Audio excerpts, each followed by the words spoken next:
Uy parvarishi. Men buni qayta gapiraman. Kelgan patsientlarimni to'g'risi gapiraverib miyasiga qo'yib tashlayman.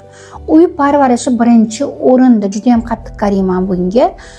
Olgan muolajalar, hatto mendan $500, $1000ga muolajalar olishsin. Agar uy parvarishlari yaxshi bo'lmasa, o'sha kechqurungi uxotlari, kunduzgi uxotlari, qo'yiladigan SPF'lari, bular o'zlarining yuziga mos keladigan parvarishni qilishmasa, bizdan olgan protseduralar to'g'risini aytsam bir pul bo'ladi.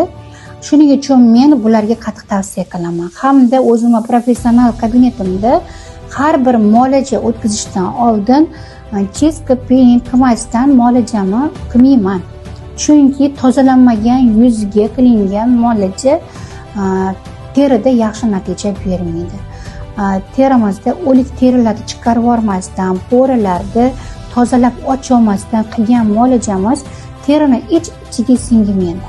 Agar tozalab olsak, terini 3-qavatiga doğru kirib, dermis, epidermis, hipodermislarga kirib, juda ham chiroyli biz o'ylagan rezultatni beradi.